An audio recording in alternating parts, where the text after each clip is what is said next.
నా పేరు Deepika TC sir. నాది ఫస్ట్ అనంతపురం డిస్టిక్ ఉండేది, ఇప్పుడు సత్యసాయి అయిపోయింది సార్.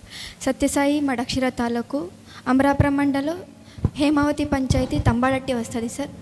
మా ఊరు బార్డర్లో వస్తుంది సార్. నేను చదివిన మొత్తం కర్ణాటకలోనే చదివాను. నాకు కర్ణాటక బోర్డు నుంచి నాకు క్రికెట్ ఆడడానికి ఛాన్స్ ఇచ్చారు సార్. అప్పుడు ఇంకా ఆంధ్ర బోర్డు ఇంకా స్టార్ట్ అవ్వలేదు సార్. మా ఊర్లో అయితే చాలా కష్టం సార్. అంటే మా 16 ప్లేయర్స్ కూడా చాలా కష్టం నుంచి వచ్చారు సార్. వాళ్ళకైతే వాళ్ళ ఫ్యామిలీలో అయితే ఒక పూట తినడానికి దొరికేది కూడా అంత కష్టం సార్. మాకు చాలా ఇబ్బంది పడుతున్నా సార్. నేను ఒకటే రిక్వెస్ట్ చేసుకుంటున్నాను సార్, అంటే మా అమ్మాయి వాళ్ళకి ఏమైనా కొంచెం హెల్ప్ చేస్తే చాలా బాగుంటుంది సార్. వాళ్ళు కూడా అమ్మ నాన్న కూడా బాగా చూసుకుంటారు వాళ్ళు కూడా. అంటే మాకు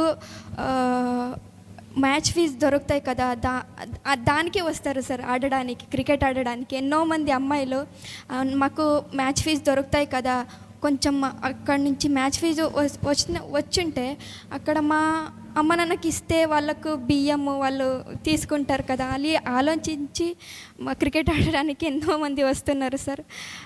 ఖచ్చితంగా మీరు హెల్ప్ చేస్తారని నిజంగా నేను అనుకుంటున్నాను సార్.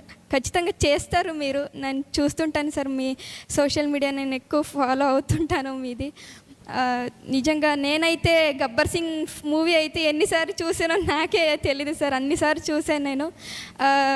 మా అమ్మాయి వాళ్ళకి కొంచెం గవర్నమెంట్ నుంచి హెల్ప్ చేస్తే బాగుంటుంది సార్. కరుణ కూడా చాలా గిరిజనం ప్రాంతం నుంచి వచ్చింది. తనకి ఇల్లు కూడా లేదు సార్, అంత కష్టం తనకి.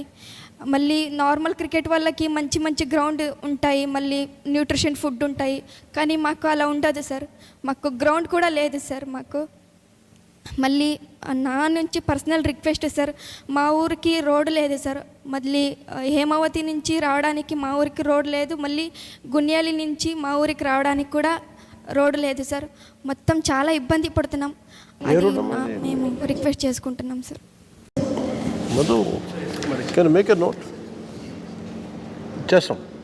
Thank you so much sir.